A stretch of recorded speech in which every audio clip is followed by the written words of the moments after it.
Kemuliaan Tuhan, kami bisa bersyukur Tuhan buat pada pagi hari ini Tuhan, kami akan memulai pelajaran kami Tuhan. Kau berkati hamba-Mu Ibu Rebeka yang akan mengajar kami, dan Kau berkati kami di tempat ini Tuhan.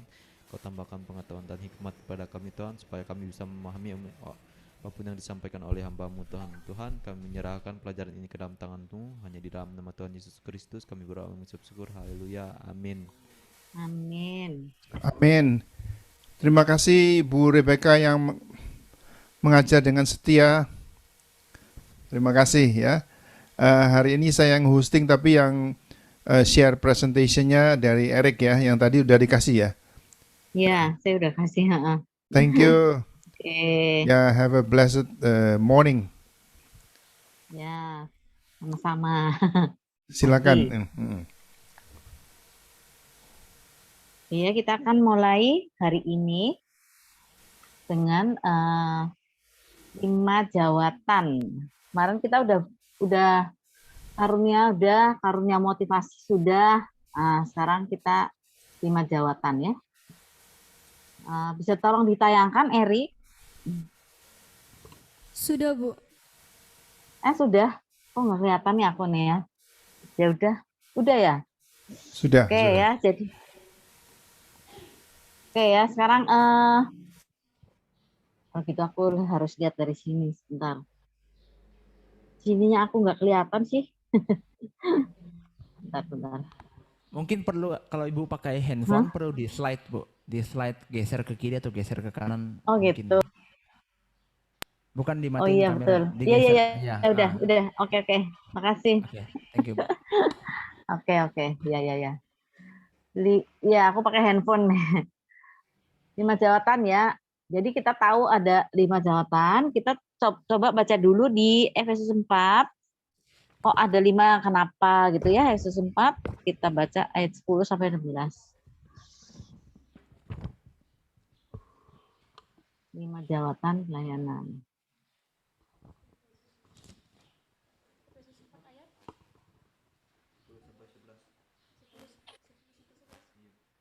Efesus 4 ayat 10. 4 ayat 10 sampai 16. 10 pasal Efesus pasal yang keempat, ayatnya yang ke-10 sampai yang ke-16. 16. Ia yang telah turun, ia juga yang telah naik jauh lebih tinggi daripada semua langit untuk memenuhkan segala sesuatu.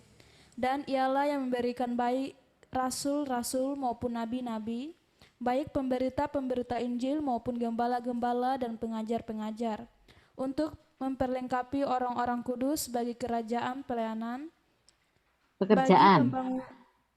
pekerjaan pelayanan, bagi pembangunan tubuh Kristus, sampai kita semua telah mencapai kesatuan iman dan pengetahuan yang benar tentang anak Allah, kedewasaan penuh dan tingkat pertumbuhan yang sesuai dengan kepenuhan Kristus, sehingga kita bukan lagi anak-anak yang diombang-ambingkan oleh rupa-rupa angin pengajaran, oleh permainan palsu manusia dalam kelicikan mereka yang menyesatkan, tetapi dengan teguh berpegang kepada kebenaran di dalam kasih kita bertumbuh di dalam segala hal ke arah Dia, Kristus yang adalah kepala.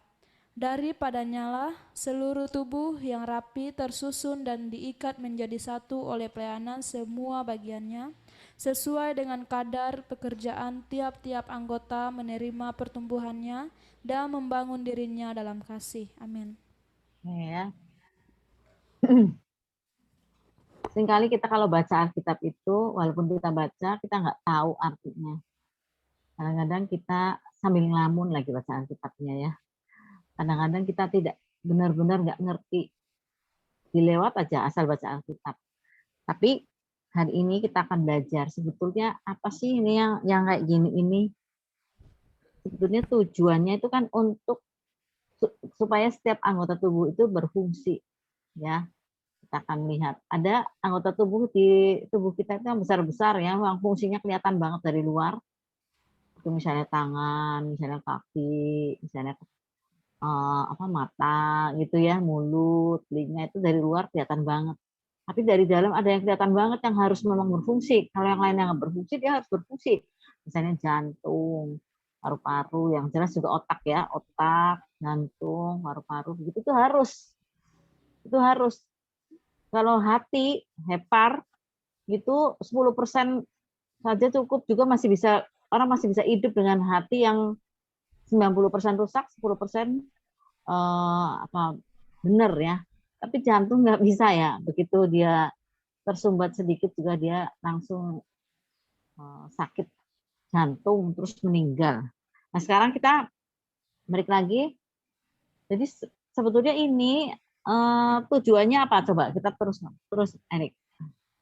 Alasannya ya, alasan diterapkannya 5 jawatan pelayanan. Oke.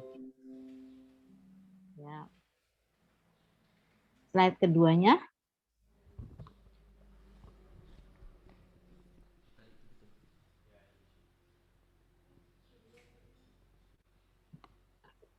Ya, ya. Ibu kelihatan nggak sekarang slide-nya itu lagi di alasan ditetapkan 5 jawatan pelayanan Ibu? Enggak tuh. Jadi ini sekarang ada. Oke ya. Oke. Kok aneh nih hari ini ya. Biasanya langsung aja. Oke. Sekarang alasan ditetapkan 5 jawatan pelayanan ya. Oke. Alasannya apa nih ya? Kok ada 5 jawatan? Jawaban yang pertama tadi kan ada apa? Nah, rasul, ada nabi, ada pendeta Injil, ada gembala, ada pengajar-pengajar. Itu ya. Sekarang alasannya apa? Yang pertama, agar dapat melanjutkan karya pelayanan Tuhan Yesus. Tuhan Yesus punya 5 jawatan ini. Nah ya, Tuhan Yesus tuh ya.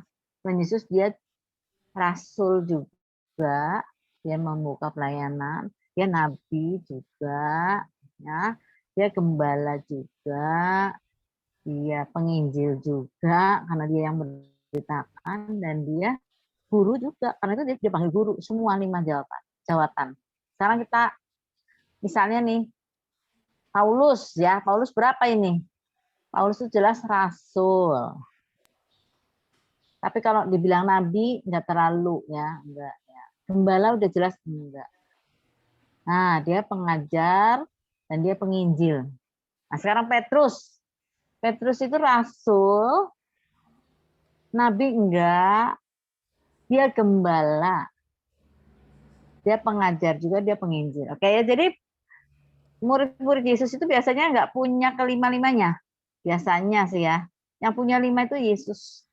Makanya tubuh Kristus itu harus saling membantu. Kalau Petrus itu pengajarnya juga nggak tahu tuh ya gimana ya. Tapi dia pengajar juga sih ya karena dia gembala ya. Mestinya gembala tuh punya jawatan yang mengajar juga.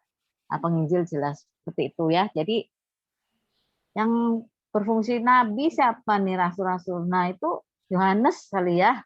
Karena dia punya dapat penglihatan segala macam, wahyu, segala macam nabi ada di dia. Yohanes sendiri bukan gembala.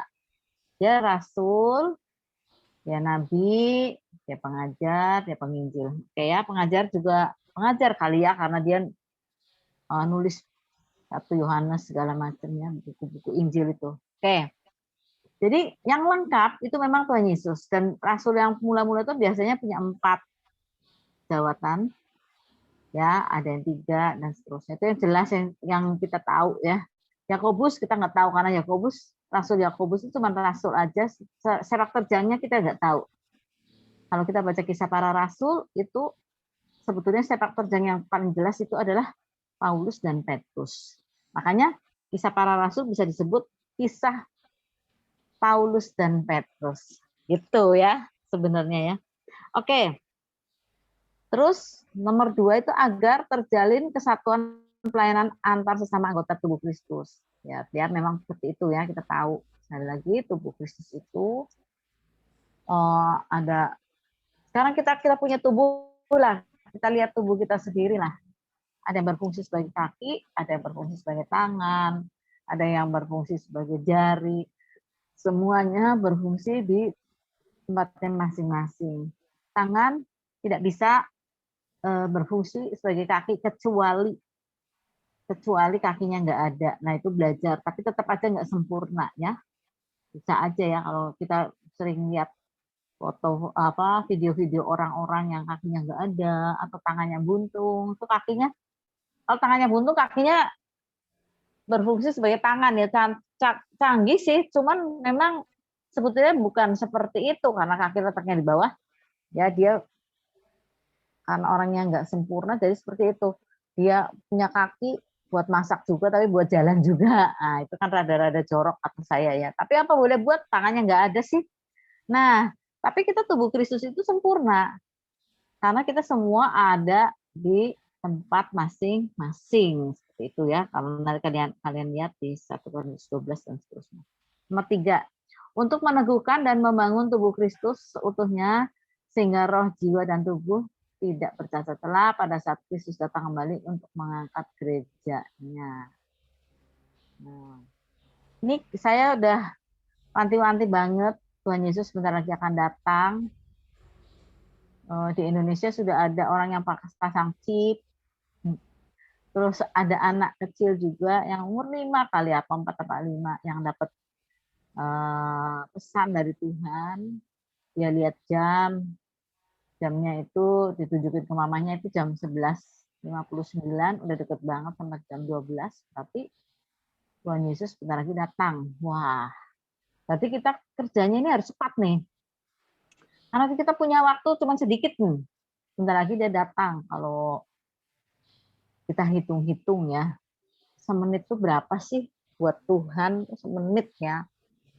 Kalau satu harinya Tuhan itu berapa tahunnya kita? 1000 hari. Hah? 1000 hari. Satu hari kita berapa sama dengan 1000 apa? 1000 tahun. Maksud 1000 hari? Nah, 1000 tahun ya. Satu hari 24 jam ya. Sama dengan 1000. Sekarang 1 jam jadi berapa tahun 1 jam? 1000 dibagi 24. Oke? Udah berapa ini? 44 kali ya. 44 anggap aja ya. Bener nggak? Ayo sama-sama ngitung. Kalian walaupun nanti calon pendeta harus bisa ngitung lah. Nanti ditipu pedagang di pasar nggak tahu loh. 1000 dibagi 24 berapa? Benar? 40 berapa? Berapa? 4 berapa? Mungkin ada yang udah coret-coret. 41,6. Oh, 41,6. Oke, 41,6. Berarti 1 jam kan 60 menit kan? Berarti 1 menit itu 41,6 tahun ya. 41,6 tahun dibagi 60. Berapa? Berapa tahun? 0, berapa? Coba hitung.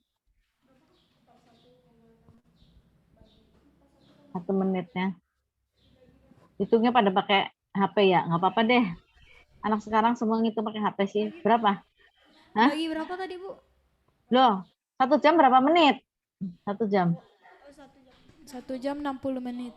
Nah itu, jadi dibagi 60 ya. 0, 0,69. 0,69 tahun. Ya, benar. Gimana sih? Benar nggak? Betul? 0,69 tahun itu berapa bulan? Atau berapa hari? Satu tahun berapa hari? 360. 360. Berarti kalau berapa? 0,69 kali 3. Berapa hari jadinya? 365. Berarti berapa hari?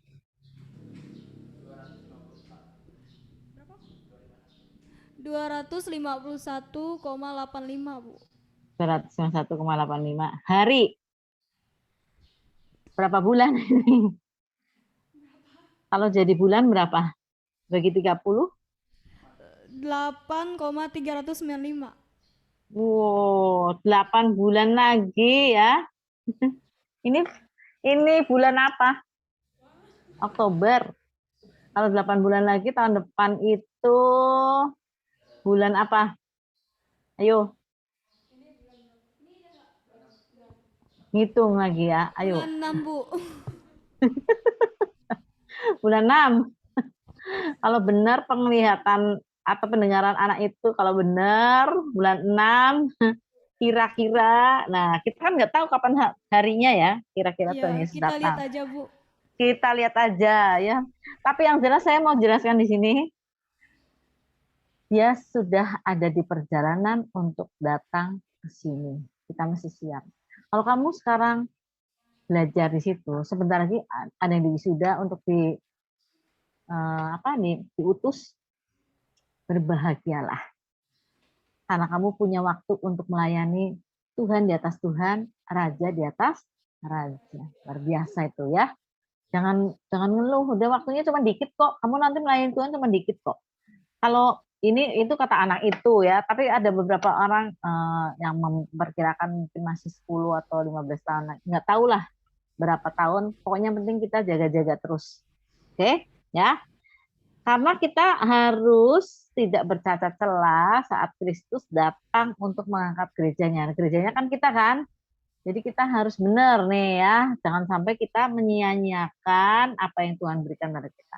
Udah, yuk, Tuhan Yesus sudah hampir datang, kita melakukan dosa besar di sini. Nggak bisa berbalik dari dosa, tidak bertobat. Nah, baru tahu nanti kalau Tuhan Yesus datang. Ya soal masuk surga atau tidak bukan urusan saya ya, itu urusan Tuhan Yesus ya. Tapi paling enggak kalau ke surga juga upahnya itu yang tadinya mau dapat rumah besar, jadi cuma dapat rumah kandang kayak kandang ayam.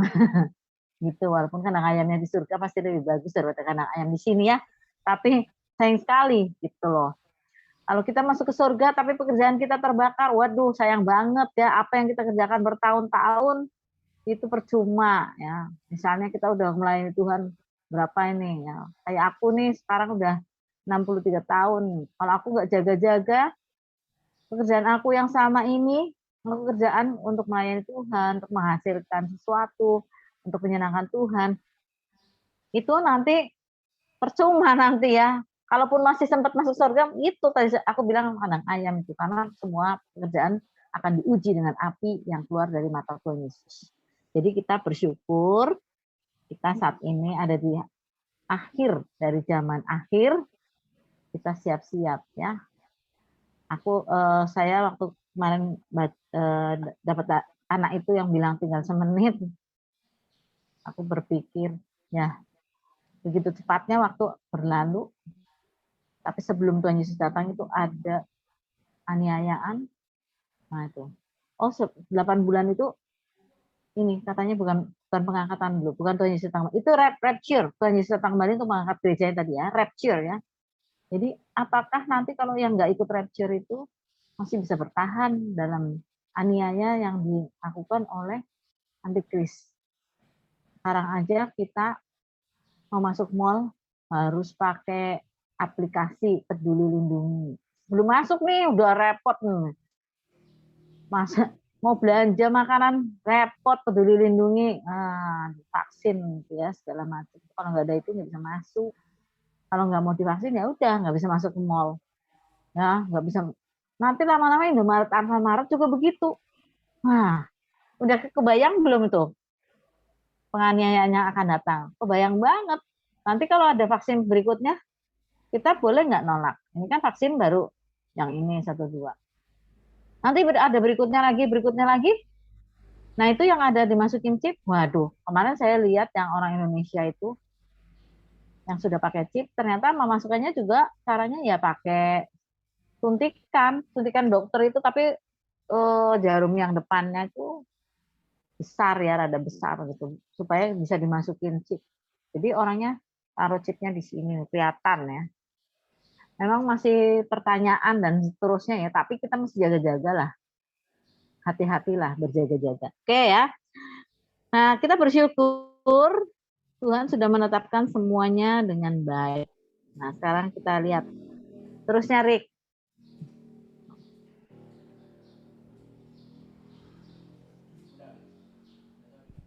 Udah ya, udah dipasang terusnya. Udah, Bu. Iya.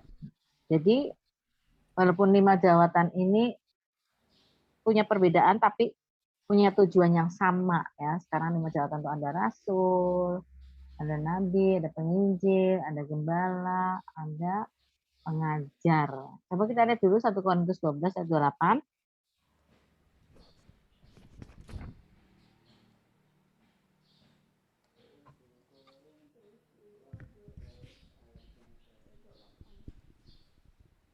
Itu iya 1 Korintus 12. Tunggu dulu. Kok saya merasa tidak nulis ya? Tunggu sebentar. 1 Korintus 12 ayat 28.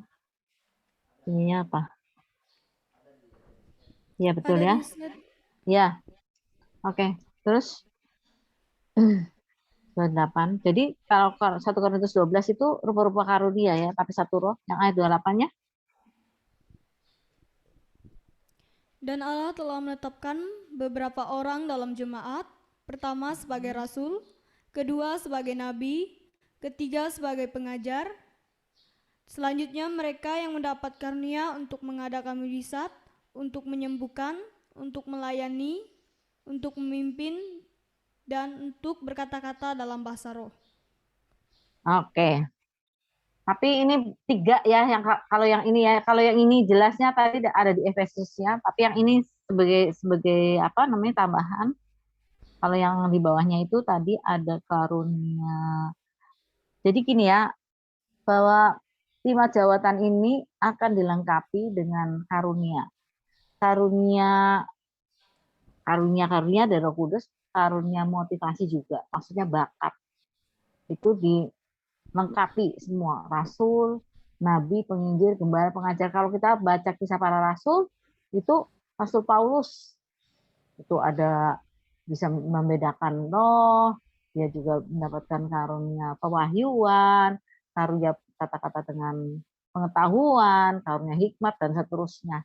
Ya, dan bakat memang pengajar dia ya, luar biasa ya Pak Rasul Paulus, karena dia juga belajar dari gurunya Gamaliel. Keren. Nah, jadi semuanya itu diperlengkapi supaya bisa tadi membangun tubuh Kristus. Ya, rasul, nabi, penginjil, gembala dan pengajar. Ini katanya begini ya, kayak di jari ya. Rasul itu yang buka-buka. Nah, ini bagian ini ya. Orang Jawa itu kamu mau bukan orang Jawa ya, tapi ini orang Jawa nih kalau nunjuk orang tuh nggak boleh gini ya. Nggak tahu kalau di sana tuh gimana. Orang ini juga nggak boleh loh, apa namanya, orang Batak ya nggak boleh. Jadi gini ya, kalau mau nunjukin arah juga. Nah, jadi ini rasul nih ya. Ini rasul nih. Kemudian kita lihat bagian gembala tuh yang ini. Ini loh. Karena di sini ada cincin kawin nih di sini gembala ya. Nih, coba lihat ya. Kalau cincin arahnya di mana sih cincin kawin tuh? Di sini apa di sini atau di Di sini jari apa di manis. jempol? Dari jari manis ya. Gembala itu dia menggembalakan jemaat tuh itu namanya seperti cincin kawin tuh ya, ada kesetiaan ya. Nih gembala ini ya. Jadi, nih kemudian kalau ini yang suka ngorekin kuping ini ya, pengajar namanya. Ya kan? Nih. Yang ngorekin kuping itu guru-guru tuh, ngorekin kuping terus guru-guru tuh supaya kamu bertobat. Kamu harus benar tuh. Kalau korek-korek kuping paling enak pakai ini apa ini? Ini ya.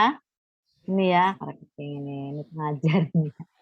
Terus udah gitu Nabi itu yang suka nunjuk-nunjuk, nah kamu marahin Nabi itu bagian marah-marahan ya, bukan. Maksudnya dia suka kamu nih tidak benar, kamu berdosa, kamu. Nah itu pakainya ini ya, ini sekarang nggak sopan. Pokoknya Nabi nih kalau nunjuk-nunjuk dia menunjukkan kesalahan orang, menunjukkan apa yang Tuhan mau, itu pakainya telunjuk ini Nabi. Nah yang paling tinggi ini namanya penginjil. Lihat nih. Nih penginjil nih paling tinggi ya. Ini gunanya penginjil paling tinggi nih, dia masuk ke hutan, masuk ke daerah-daerah yang gelap. Ke situ dia penginjil, ini luar biasa ini ya. Dia punya jawatan yang luar biasa. Ya semuanya sih luar biasa. Ya, tapi biasanya kalau dia punya jawatan rasul, dia ada juga penginjilnya. Nabi belum tentu, tapi ada penginjil, ada juga dia mengajar nih. Ya. Ini makanya Rasul Paulus tuh seperti itu ya. Ya kadang-kadang dia bisa jadi nabi juga sih. Nah, Petrus gembala. Petrus terkenal gembala, Petrus. Kalau Paulus enggak gembala, bukan. Dia gembala. Dia rasul, tapi rasul untuk orang Yahudi. Kalau Rasul Paulus itu rasul untuk orang yang bukan Yahudi. Tuhan itu luar biasa ya, mengerjakan segala sesuatunya dengan baik, dengan hebat. Ayo terus nyari.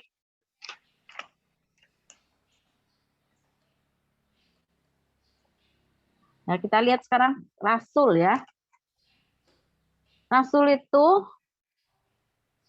tadi itu bahasa Grekanya adalah apostolos dan bahasa Ibraninya salah ya. Salah. Bukan salah. Salah. Nah, kalau apostolos itu utusan atau seorang yang diutus. Apostolos. Gitu ya. Bentar. Itu saya baru lihat sekarangnya. Nanti saya siapin dulu yang di sini.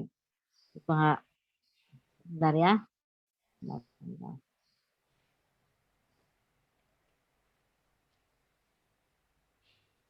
Saya enggak. Oke. Jadi rasul itu tadi definisinya tadi apostolos atau utusan atau seorang, artinya utusan atau seorang yang diutus. Tuh, Grekanya namanya apostolos. Apostolos ya. Bahasa Ibraninya itu salah, itu artinya disuruh pergi atau seorang yang diberi amanat dan kuasa untuk pergi. Jadi seorang yang diutus. Nah, luar biasa nih ya. Disuruh pergi, dia membuka gereja, biasanya buka sana, bu sini gitu. Nah, coba lihat pelayanan Tuhan Yesus di Ibrani 3 ayat 1. Coba. Ibrani 3 ayat 1.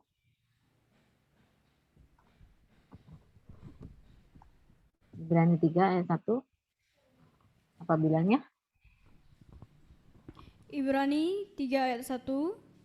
Sebab itu, hai saudara-saudara yang kudus, yang dapat bagian dalam panggilan surgawi, pandanglah kepada rasul dan iman besar yang kita akui, yaitu Yesus. Nah, jadi di sini Yesus disebut rasul ya. Kalau di Matius, Markus, Lukas, Yohanes nggak ada ya bilang Tuhan Yesus rasul, ngomongnya guru-guru melulu ya. Guru, Mesias, anak manusia gitu ya. Anak Allah seperti itu. Tapi kalau di sini pelayanan Tuhan Yesus disebut Ibrani 3 ayat 1, Yesus dibilang rasul dan imam besar. Jadi jawatannya Tuhan Yesus itu banyak banget. Ya karena dia memang sempurna. Oke ya. Terus jadi dia ngapain nih ya? Fungsinya apa nih? Fungsinya rasul tuh, jadi contoh dalam Alkitabnya Rasul Paulus nih, ini udah jelas nih rasul nih. Dia pergi ada 3 kali dia perjalanan misinya melintasi daratan dan lautan sampai akhirnya dia dipotong kepalanya di Roma, gitu ya.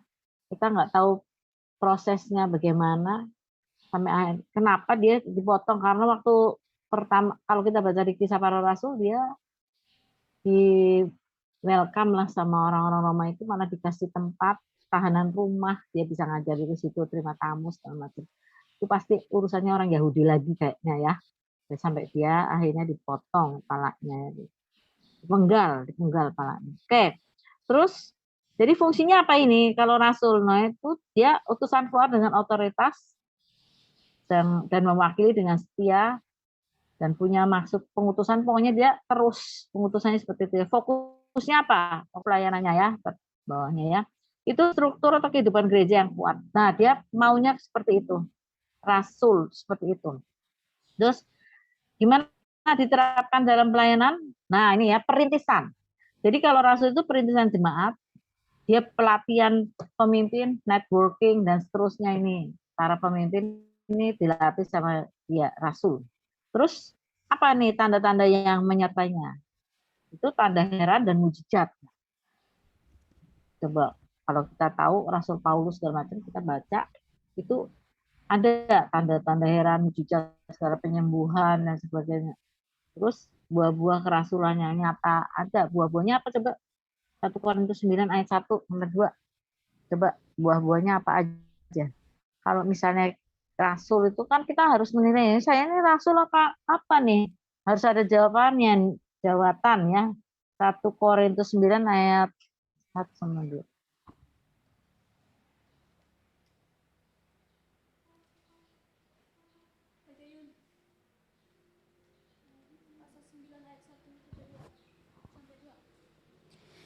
Satu Korintus pasal yang ke-9 ayat 1 sampai ayat kedua. Iya.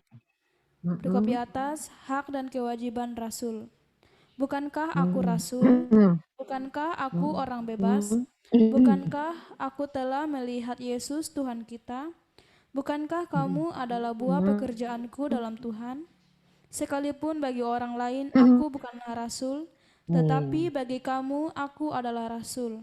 Sebab hidupmu dalam Tuhan adalah matrai dari kerasulanku. Matrai.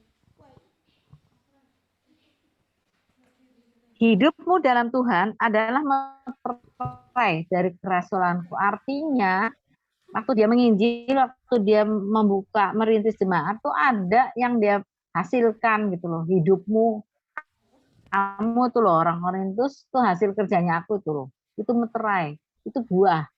Misalnya kayak Paulus, dia melatih pemimpin juga ya. Misalnya Timotius. Wah, itu Timotius dia dilatih benar-benar. Timotius itu anak muda, kalian juga muda-muda. Saya bangga kalau ada anak-anak muda sekolah kitab dengan maunya sendiri ya, bukan karena terpaksa atau karena apa namanya karena pengangguran gitu enggak ya, karena memang hatinya tertuju pada Tuhan Yesus ingin melayani. Wah, itu keren sekali ya. Itu satu pekerjaan yang luar biasa karena bosnya itu Tuhan Yesus. Kalau kita kerja di pabrik itu bosnya ada ya, kerja di kantoran ada bosnya manusia juga.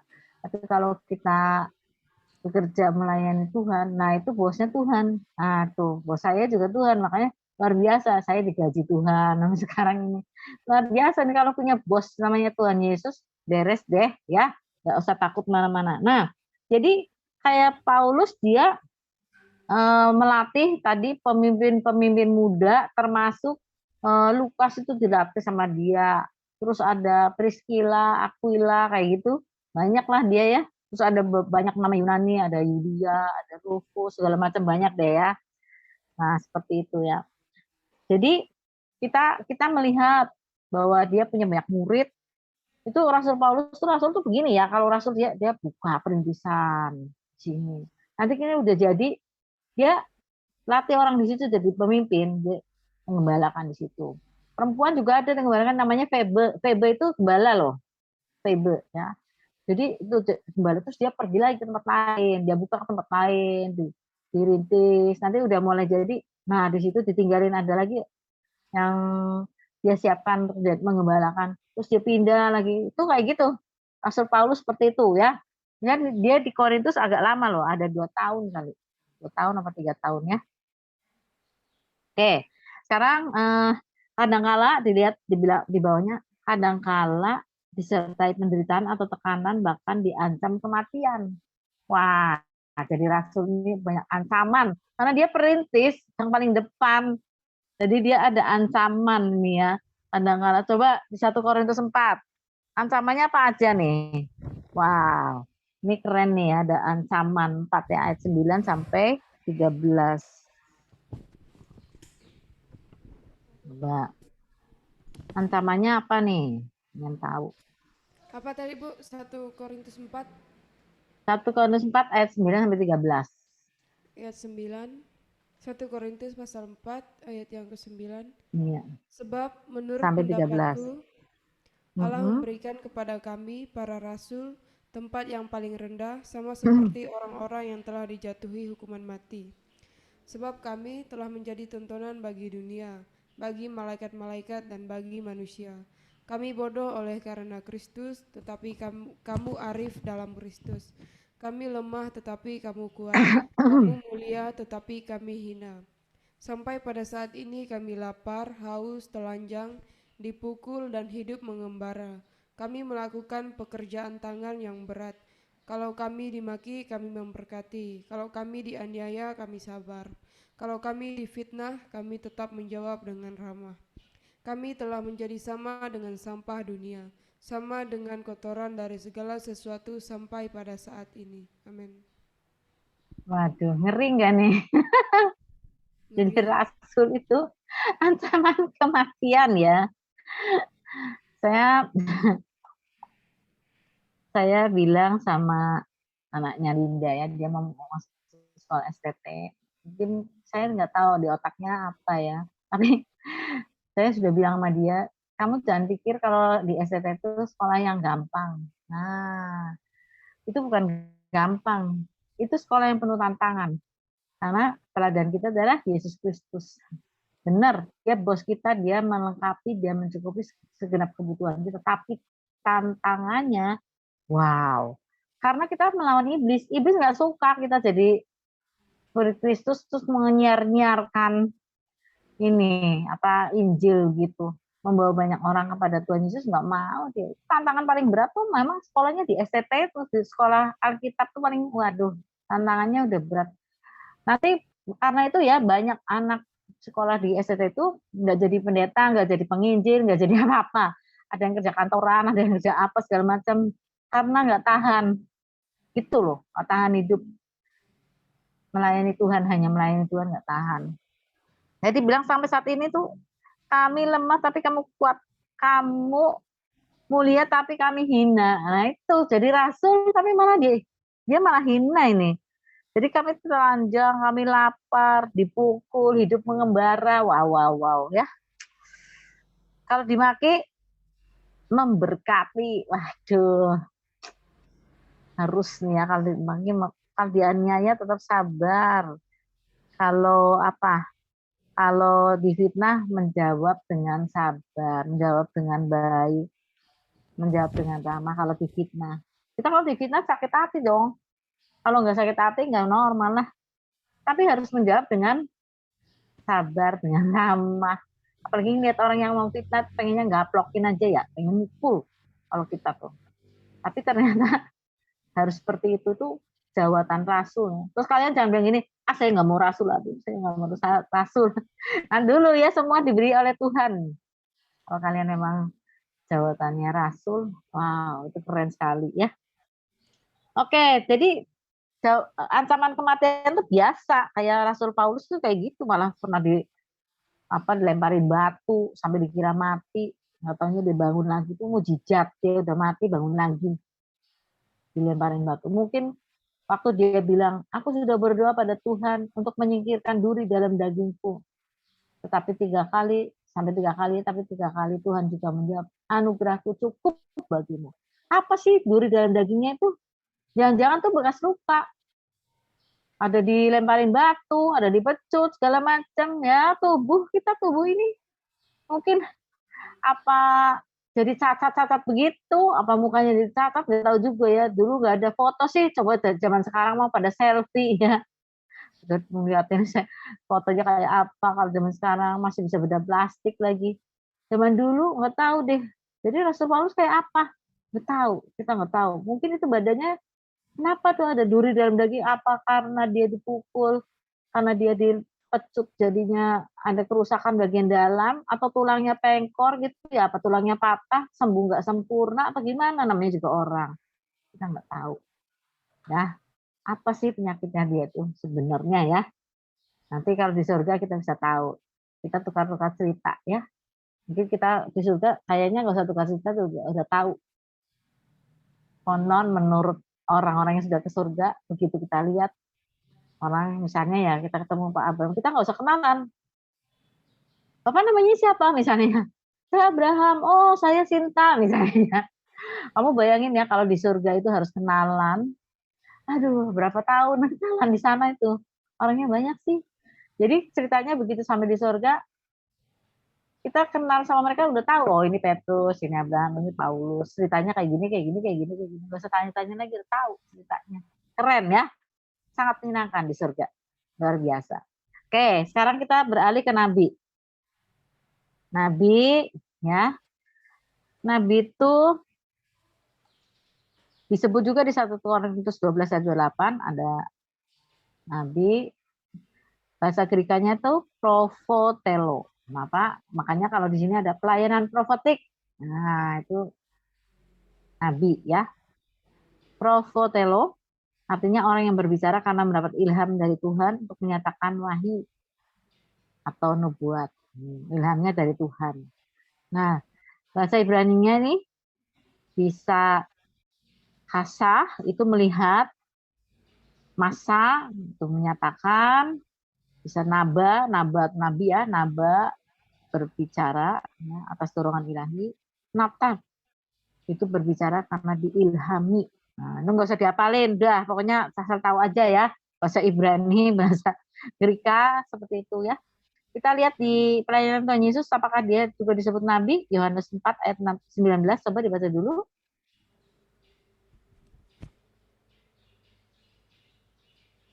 Yohanes 4 ayat 19. Yohanes pasal 4 ayat yang ke-19. Kata perempuan itu kepadanya, Tuhan, nyata sekarang padaku bahwa engkau seorang nabi. Nah ya, itu si perempuan Samaria itu, Tuhan nyata bahwa engkau sekarang itu seorang nabi. Soalnya dia tahu masa lalunya perempuan itu, tahu lagi masa sekarangnya. Itu makanya si perempuan itu dia bilang itu nabi ya. Nah ini Tuhan engkau adalah nabi. Nah, nabi itu misalnya ya. Nah ternyata dalam contoh dalam Alkitab itu Yudas dan Silas itu nabi. Coba kita lihat di Kisah Para Rasul 15 ayat 32.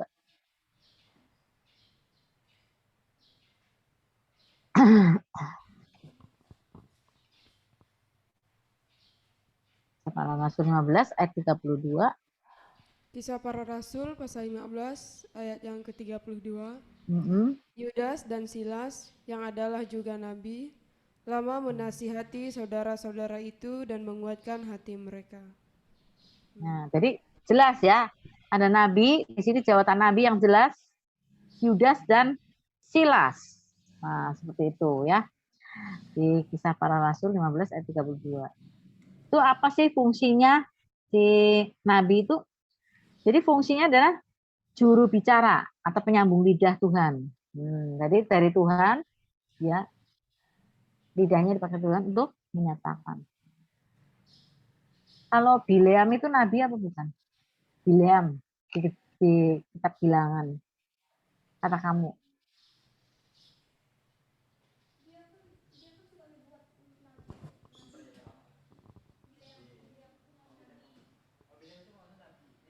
Takut ya jawabnya ya. Bileam tuh yang keledainya bisa bicara. Kamu nggak tahu ya ceritanya Bileam? Ceritanya Bileam tahu nggak? Hah? Tahu? Ada yang nggak tahu, Bu? Oh, nanti kapan-kapan kita cerita ya Bileam ya. Tapi Bileam ini nabi loh, keren loh. Saya kasih sedikit ya, Bileam nih begini. Jadi ceritanya itu masih zamannya Musa ya, belum Yosua. Zamannya Musa, mereka berperang dengan banyak bangsa juga sih, termasuk. Nah ada orang Amori itu Balak, dia orang Raja Amon ini, dia takut banget mau menghadapi orang Israel karena orang Israel pada saat itu Musa itu sudah mengalahkan namanya Raja Og. Wah, jadi gentar. Ada apa sih Bu Raja Og itu? Raja Og itu raksasa. Kalau kita tahu Goliat dan Daud, Goliat itu kira-kira tingginya 3,2 ya, kira-kira 3 meter 20 cm, 3 meteran lah. Tapi Raja Og itu hampir 4 meter, Raja Og. Dikalahkan oleh Musa. Raja Og itu kamu nggak tahu ya ceritanya, nanti boleh baca deh di bilangannya, Bilangan segala macam. Ya kasurnya itu Zaman dulu orang tuh kalau tidur tuh di ranjangnya sendiri-sendiri masing-masing ya. Ranjangnya Raja Ok itu panjangnya 9 hasta, hampir 4,5 meter lah ya, berapa 4 meter 4, berapa kurang 5 senti 9 ya 4,5 lah. Berarti dia kira-kira tingginya hampir 4 meter Raja Ok itu. Lebar kasurnya itu 4 hasta, berarti hampir 2 meter. Wow, wow, wow. Itu orangnya tinggi banget, lebih tinggi daripada Goliat dan Musa yang mengalahkan dia. Makanya Raja Amon itu si Balak itu takut. Dia pikir pasti kalah dia, karena itu dia mau manggil dukun aja, manggil nabi aja untuk mengutuki. Jadi dia suruh orang untuk datang cari namanya Nabi Bileam, nabi yang kesohor karena setiap perkataannya itu terbukti terjadi. Kalau dia memberkati ya memberkati, kalau orang itu diberkati, kalau dia mengutuki orang itu pasti terkutuk. Wow. Jadi panggil si Bileamnya ya ceritanya. Bileam itu nabi yang luar biasa. Luar biasa waktu dia didatangin sama orang Amon itu, suruhan dari Raja Balak, dibawa hadiah segala macam, dia bilang nanti ya, saya tanya Tuhan dulu. Malam itu Tuhan datang ke Bileam, Tuhan, bukan setan ini, Tuhan. Tuhan bilang, nggak boleh, kamu nggak boleh pergi. Dia nurut pagi-paginya tuh, saya nggak boleh pergi sama Tuhan. Udah kamu cari orang lain aja. Tapi dia udah lihat hadiah-hadiah tuh. Para hamba Tuhan, para pendeta, para penginjil, para nabi, para rasul, kadang-kadang matanya tergiur sama harta benda. Seperti itu ya.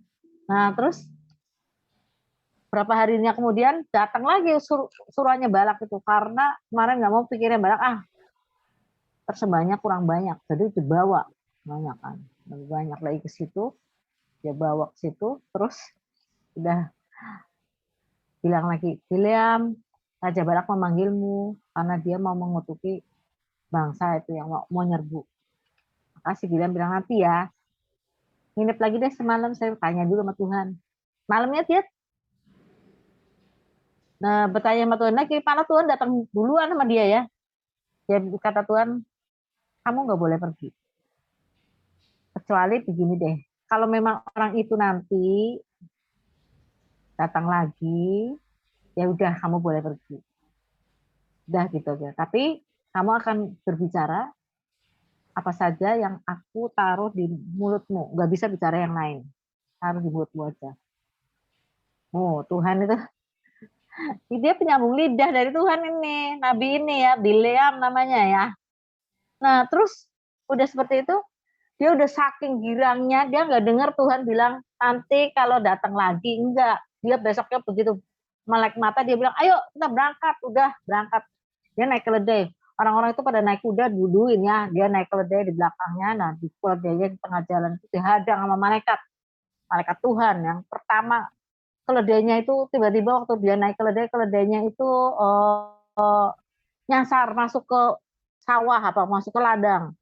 Sama Bileam dipecutin, dimarahin, kamu nih ngapain ini keledai udah lama dipakai kayak gini nyasar ke ladang. Wah, terus jalan lagi, terus kakinya dipepet ke kakinya si apa namanya Bileam ini dipepet ke gunung.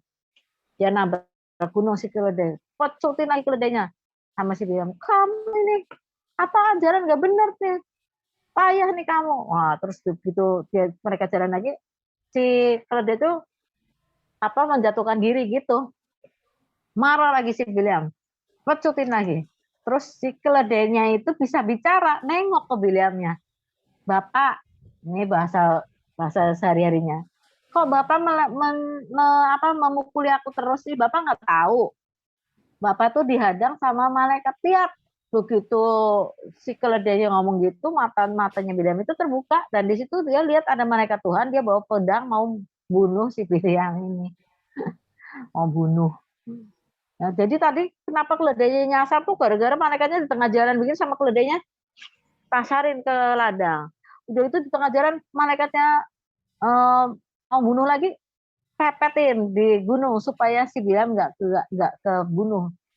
Jadi setelah itu nggak bisa ada jalan sana ke sini, makanya keledainya menjatuhkan diri supaya Bileam nggak terbunuh. Si keledai itu sudah berjasa sama Bileam. Langsung Bileam ketakutan, ya udah aku pulang aja lah, nggak jadi, ya, aku pulang. Terus kata malaikat Tuhan itu, kamu berangkat, tapi hanya perkataanku yang boleh kamu katakan. Wah, itu keren. Terus langsung Bileam kesana senang, balaknya juga senang, ada orang sakti datang sih, mati lah orang Israel semuanya, Pak. Kalau mati, ya.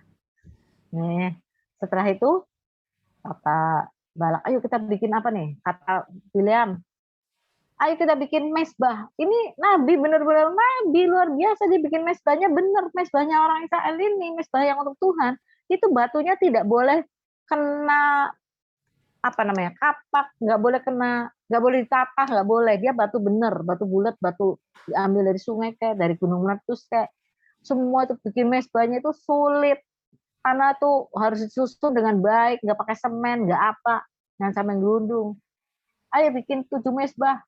Mesbahnya bikin 7, bayangin di atas gunung, seperti bikin 7 susah lah, bawa batu ke atas gunung. Bayangin, harganya berapa itu kalau zaman sekarang. Sudah dibikin mesbah ke sana, kita bikin 7. Satu mesbah dipotonglah 1 sapi. Sapi itu harganya berapa coba? 7 mesbah, bayangin. Sapi kalau 25 juta, itu 1 mesbah berarti sama bikin-bikinnya 5 juta. 30 juta kali 7, 210 juta. Pak, sama domba satu, ya wah, dombanya harganya berapa? Udah, anggap aja 30 juta satu mesbah. Maka itu 7 mesbah 210. Ayo, udah semuanya dibakar lah untuk Tuhan. Terus Bileam mulai mau mengucapkan kutukan. Di otaknya sih ada kutukannya. Tapi lidahnya tidak bisa mengeluarkan kutukan. Yang keluar dari lidahnya adalah berkat untuk orang Israel. Berkat, luar biasa. Nah, udah seperti itu, Balak marah-marah. Ini gimana sih? Kok bisanya seperti ini? Orang saya mau ngupai kamu buat ngutuki, kok kamu berkati terus? Maka dia bilang, ayo bikin lagi 7 mesbah, kurang tinggi kali tempatnya. Bikin lagi. Sekali lagi, udah 210 juta lagi keluar. Ternyata yang keluar berkat juga dari mulut Bileam. Mengamuk si Balaknya. Bikin lagi kata Bileamnya enggak terima. Tapi sekali ini dia udah tobat, lidahnya enggak bisa ngeluarin kutukan. Ya sudah, dia menurunkan banyak berkat untuk orang Israel. Terus dia turun, dia bilang sama Balak, udah 3 kali keluar duit juta-jutaan, mau 1 M untuk ngutuki orang Israel aja nggak berhasil.